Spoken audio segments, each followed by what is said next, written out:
Part का explanation और ज्ञान सागर बुक का क्वेश्चन आंसर हमने ऑलरेडी प्रीवियस वीडियो में कर चुका है। आज हम अभ्यास सागर का क्वेश्चन आंसर करेंगे। तो शुरू करते हैं। ऊपर दी गई पंक्तियों में पुनः शब्द में विसर्ग चिन्ह का प्रयोग किया गया है।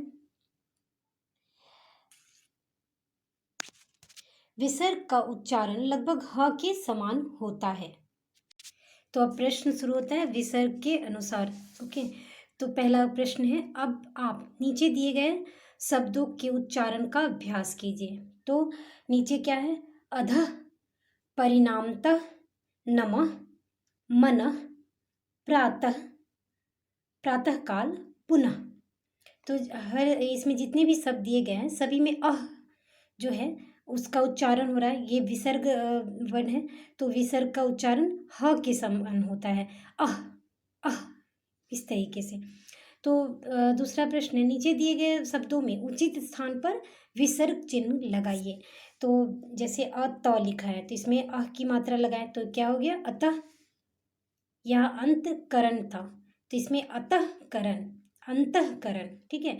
प्राय था तो प्रायः, फलतः, संभवतः, विशेषतः। तो ये सारा विसर्ग का उच्चारण और विसर्ग की मात्रा जो है वो हो गया। अगला प्रश्न है, नीचे दिए गए वाक्यों में मोटे काले शब्दों की जगह विसर्ग चिन्ह का उचित शब्दों का प्रयोग कीजिए। करते हुए वाक्य दोबारा लिखिए।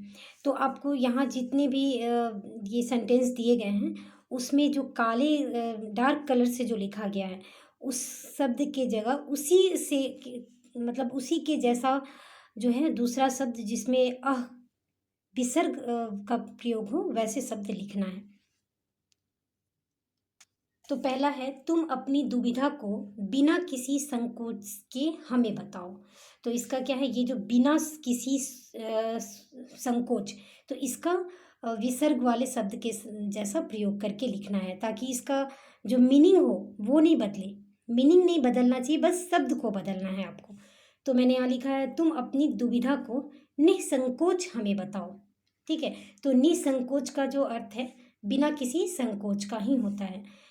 इसलिए महंगाई के समय को समूल नष्ट करना अति आवश्यक है। अब इसका होगा, इसलिए को अतः लिख सकते हैं। अतः महंगाई की समस्या को समूल नष्ट करना अति आवश्यक है। गंगू ने भ्रष्टाचार फैलाया, परिणाम स्वरूप पकड़ा गया। अब इसमें क्या परिणाम स्वरूप को बदलना है तो यहाँ लिखेंगे, गंगू ने भ्रष्टाचार फैलाया, फलतः पकड़ा गया। तो यहाँ परिणाम स्वरूप और फलतः इस दोनों का मीनिंग नहीं चेंज हुआ, बस शब्द का लिखने का तरीका बदला है। मीनिंग दोनों का एक ही है। अगला है, देश में अक्सर सभी वस्तुओं के दाम बढ़ जाते हैं। तो यहाँ होगा, देश में प्रायः सभी वस्तुओं के दाम बढ़ जाते हैं। तो अक्सर मैंने हमेशा और प्रायः मतलब भी हमेशा, तो दोनों का अर्थ एक ही है। अशुद्ध शब्द को शुद्ध करके दोबारा लिखिए। तो इसका होगा, अशुद्ध शब्द को शुद्ध करके पुनः लिखिए। तो दोबारा का भी अर्थ मतलब दोबारा लिखो और पुनः का भी अर्थ होता है कि रिपीट करो उसे। तो दोनों का अर्थ सेम है। अगला है, इसमें कोई संदेह नहीं कि तुमने अच्छा काम किया है। तो इसका होगा, इसमें निसंदेह है कि तुमने अच्छा काम किया है, मतलब कोई संदेह नहीं है। तो कोई संदेह नहीं है और निसंदेह दोनों का अर्थ एक ही होता है।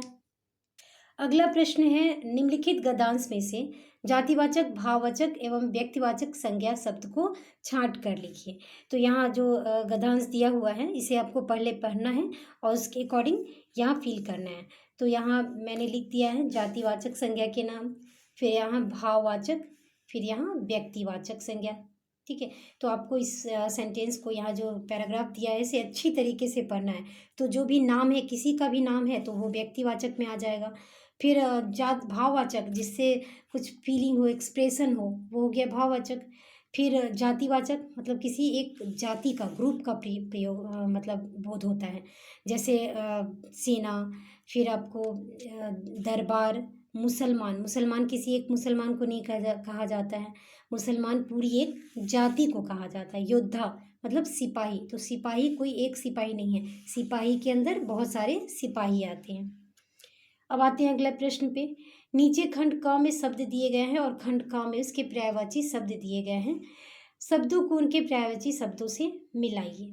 तो यहाँ मिलाना है। पुत्री का पर्यायवाची शब्द होता है सुता, तन्या बेटी, असुर का होता है दानव, दैत्य धनुष, निशाचर, गंगा भागीरथी, देवनदी सुरसरी, पृथ्वी तो अचला धरती धरा, वसुधा देवता देव सूर, अमर अजर।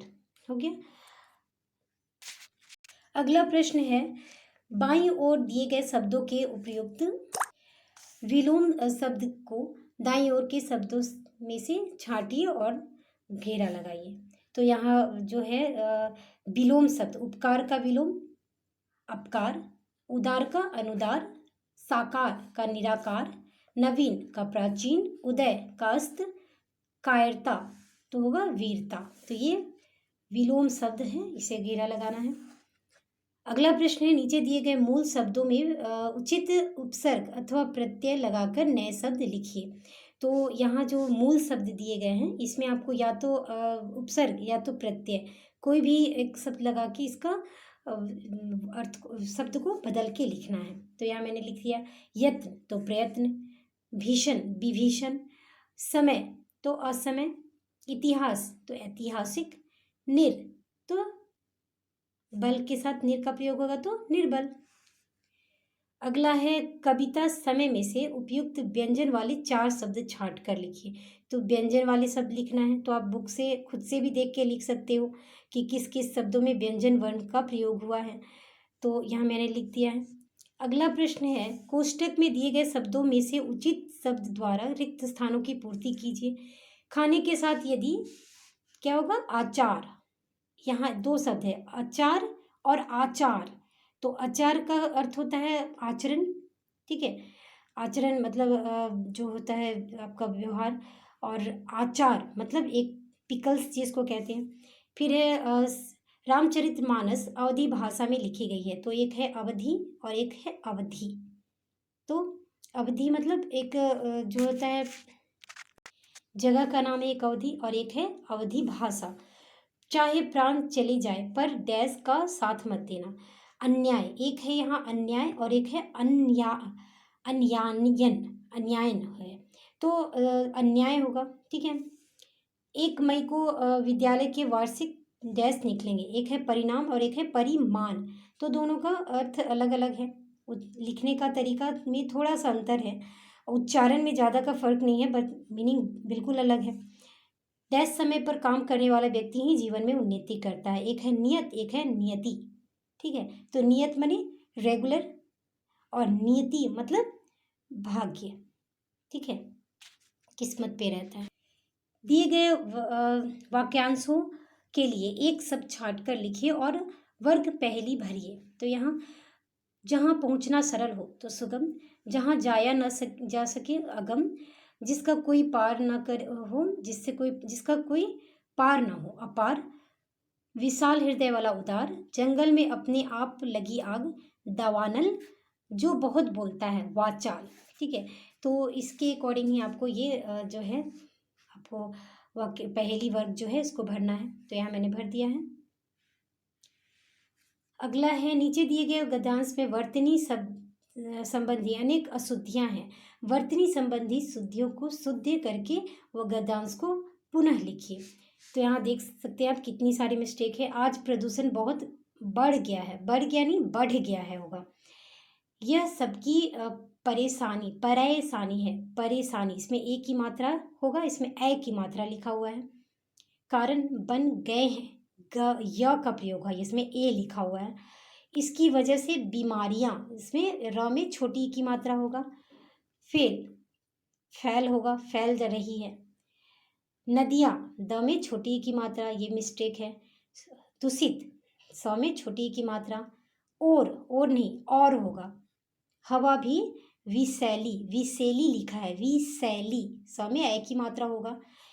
इसकी रोकथाम होता है तो र में ओ की मात्रा, इसमें औ की मात्रा लिखी गई है, तो ये मिस्टेक है। अनेक उपाय है, उपाय लिखा है, उपाय होगा, ठीक है। किए, क में छोटी की मात्रा, किए जा रहे हैं।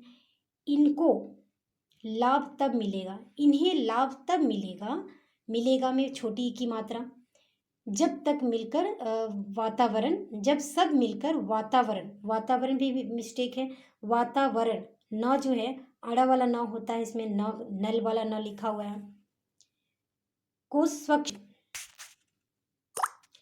स्वच्छ कैसे होगा, स्व और आधा चौ होगा और पूरा छ, तो ये मिस्टेक है। बनाने का प्रण लेंगे, ठीक है। तो इतने सारे मिस्टेक हैं। अब इसे आपको शुद्धि करके, तो यहाँ मैंने ऑलरेडी लिख दिया है और आपको समझा भी दिया कि कहाँ क्या क्या मिस्टेक है, ठीक है। अब अगले प्रश्न पे आते हैं। निम्नलिखित वाक्यों में वचन परिवर्तन करके लिखिए। तो वचन परिवर्तन करना है, एक वचन बहुवचन वाले। पक्षी आकाश में उड़ रहा है, तो पक्षी आकाश में उड़ रहे हैं। खिलाड़ी क्रिकेट खेल रहे हैं, तो खिलाड़ी क्रिकेट खेल रहा है। रंग बिरंगे छाते सुंदर लग रहे हैं, तो रंग बिरंगा छाता सुंदर लग रहा है। फिर दुकानदार टोपी बेच रहा है, दुकानदार टोपियाँ बेच रहा है। तो इस तरह से ये आपका वाक्य में वचन परिवर्तन हो गया। नेक्स्ट पे आते हैं। समय का महत्व बताते हुए 100 या 125 शब्द में अनुच्छेद लिखिए। तो एक तरह से ये ऐसे टाइप से आप खुद से अनुच्छेद लिख सकते हो कि समय का क्या महत्व है। आपने पाठ में भी पढ़ा, तो पाठ को में जो आप समझे हैं उसके अकॉर्डिंग भी आप आंसर इसे अच्छी तरीके से लिख सकते हैं। उसी को अपने वर्ड्स में लिख के उस कविता का जो भाव है उसके आधार पर भी आप लिख सकते हैं। तो इस तरह से हमारा इस पाठ का पूरा क्वेश्चन आंसर कंप्लीट होता है। अगर आपको ये वीडियो तो लाइक करें, शेयर करें और मेरे चैनल को सब्सक्राइब करना बिल्कुल ना भूलें। धन्यवाद।